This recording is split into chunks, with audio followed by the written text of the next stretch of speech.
Bismillahirrahmanirrahim. Assalamualaikum warahmatullahi wabarakatuh. Pada pembahasan kali ini akan menerangkan tentang macam-macam puasa. Di antaranya yang pertama adalah puasa yang berhukum wajib. Tentu seperti kita ketahui puasa yang wajib di antaranya yang pertama adalah puasa di bulan Ramadan, yaitu puasa Ramadan selama sebulan penuh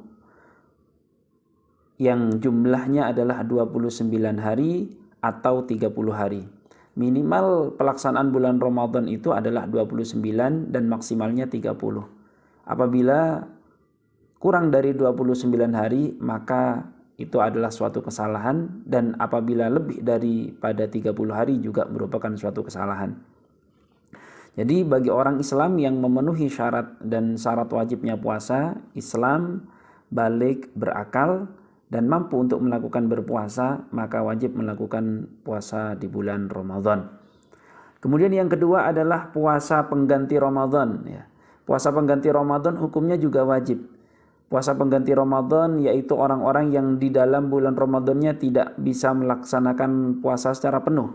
Di antaranya misalnya orang yang mengalami haidah atau mengalami nifas, yang di bulan Ramadan dia tidak menjalankan puasa dikarenakan keadaannya yang tidak boleh melakukan puasa, ataupun orang-orang yang mengalami sakit pada saat bulan Ramadan, kemudian puasa Ramadannya bisa digantikan di luar Ramadan, maka menggantikan puasa Ramadan dilaksanakan di luar Ramadan itu hukumnya wajib bagi yang masih mampu untuk bisa melaksanakannya. Kemudian yang ketiga adalah puasa nadar. Puasa nadar adalah janji seseorang yang dijanjikan untuk melakukan puasa karena Allah atas suatu hajat yang ia gantungkan. Misalnya seseorang ketika menghadapi ujian tertentu kemudian ia bernadar, apabila saya lulus dalam ujian tersebut maka saya akan melakukan puasa 3 hari secara berturut-turut. Maka nadarnya adalah puasa 3 hari berturut-turut disandarkan kepada ujian yang lulus. Apabila ujiannya benar-benar lulus maka puasa tadi menjadi wajib dilakukan, akan tetapi jika ujiannya tidak lulus maka puasa yang dinadarkan tadi tidak menjadi wajib. Karena puasa nadar menjadi wajib apabila hajat yang digantungkan pada nadar tersebut tercapai atau terpenuhi. Kemudian puasa yang wajib selanjutnya adalah puasa kafarat. Puasa kafarat adalah puasa hukuman bagi orang yang melakukan hubungan suami istri di siang hari bulan Ramadan. Puasa kafarat ini yaitu dilakukan secara berurut-urut selama 2 bulan, syahraini mutatabi'aini, yaitu 2 bulan berturut-turut. Apabila orang itu melakukan pelanggaran di bulan Ramadan dengan pelanggaran melakukan hubungan seksual antara suami dan istri di siang hari bulan Ramadan, maka ia harus mengganti puasanya atau membayar puasanya 1 hari ditambah dengan hukumannya yaitu 2 bulan berturut-turut. Apabila terputus dalam menjalankan puasa kafarat ini, katakan seseorang sudah menjalankan 30 hari kok dia kemudian terputus, maka ia mengulang dari awal. Kecuali orang-orang yang terputusnya dikarenakan udzur syar'i seperti haidah ataupun nifas karena melahirkan. Itulah puasa-puasa wajib yang ada di dalam syariat Islam. Kemudian ada beberapa puasa-puasa sunnah. Di antara puasa-puasa sunnah itu yaitu pertama adalah puasa Asyura, puasa Asyura. Puasa Asyura itu yaitu puasa di tanggal 10 Muharram, di tanggal 10 Muharram. Kemudian tanggal 9-nya dinamakan puasa Tasu'a, dilakukan pada 9 Muharram. Kemudian ada juga pada tanggal 8 Zulhijjah. 8 Zulhijjah ini dinamakan puasa tarwiyah bagi orang-orang yang sedang tidak menjalankan ibadah haji. Puasa tarwiyah artinya adalah keraguan. Oleh karena itu tabarruk dari kisahnya Nabiullah Ibrahim alaihissalam ketika mendapatkan perintah dari Allah untuk mengorbankan anaknya, akan tetapi beliau seorang nabi ragu akan perintah itu, apakah itu adalah godaan syaitan ataukah benar-benar perintah dari Allah. Maka hari itu dinamakan Yaumit Tarwiyah, hari ragu-ragu. Kemudian tanggal 9 Dzulhijjah. 9 Dzulhijjah dinamakan Arafah. Arafah artinya kenal atau tahu, maka kemudian pada 9 Dzulhijjah ini, 9 Dzulhijjah ini kalau orang melaksanakan ibadah haji dikenal pada hari Arafah, maka disitulah diketahui bahwasanya syariat itu benar-benar perintah dari Allah Subhanahu wa taala.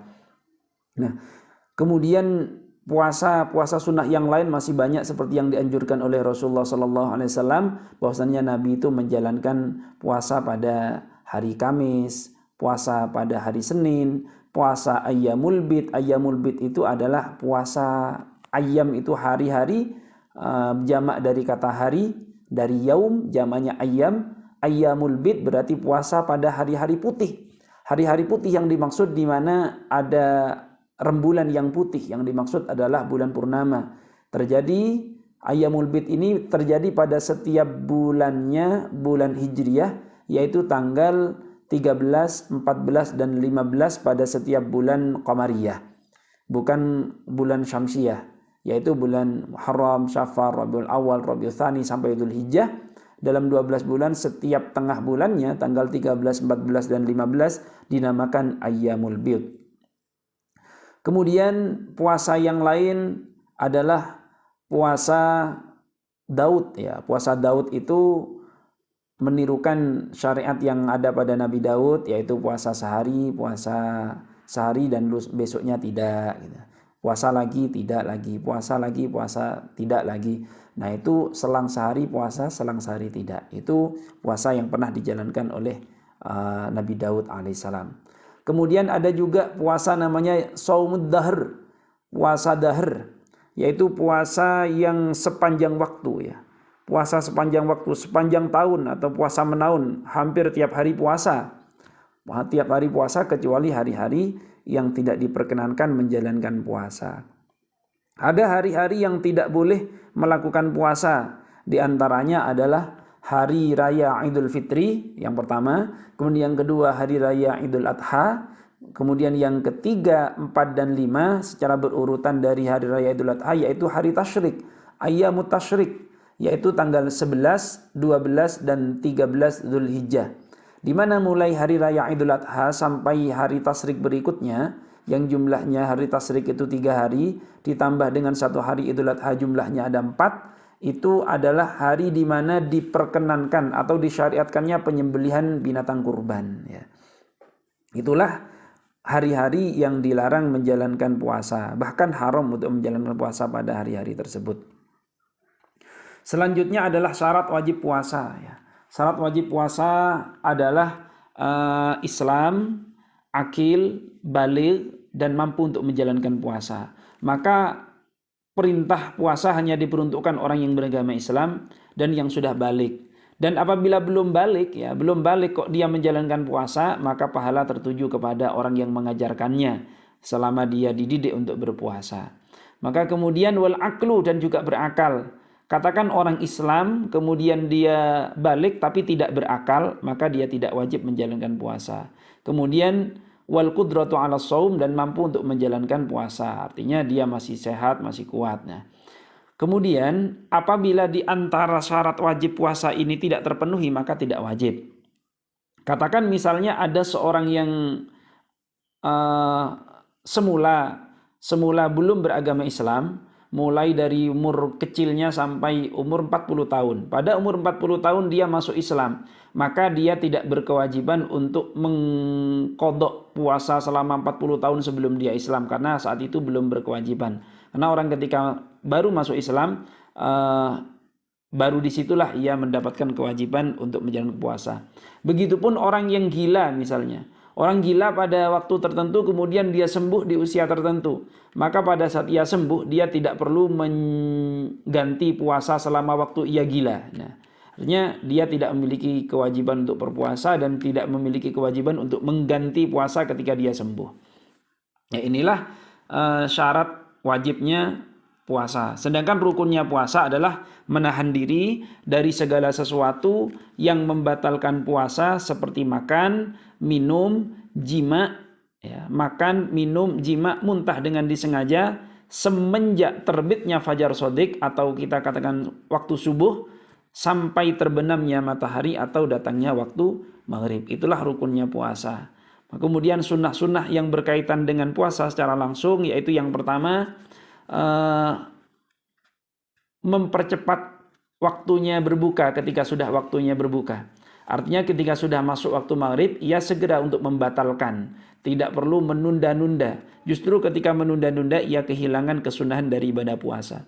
Kemudian yang kedua adalah takhirus sahur. Mengakhirkan waktu sahur, yaitu menjelang waktu subuh. Kalau kita misalnya jam 2:30, jam 3, bahkan sebelum imsak ya.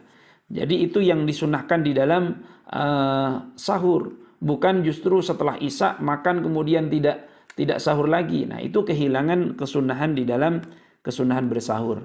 Kemudian yang ketiga adalah tarkul hujri minal kalam, meninggalkan perkataan-perkataan yang tidak ada gunanya, yang bisa merusak dari pahala-pahala puasa itu sendiri. Demikian untuk macam-macam puasa wajib, macam-macam puasa sunnah, syarat wajibnya orang berpuasa, kemudian syarat dan rukunnya orang berpuasa, serta kesunahan-kesunahan di dalam menjalankan ibadah puasa. Wallahu a'lam bishawab.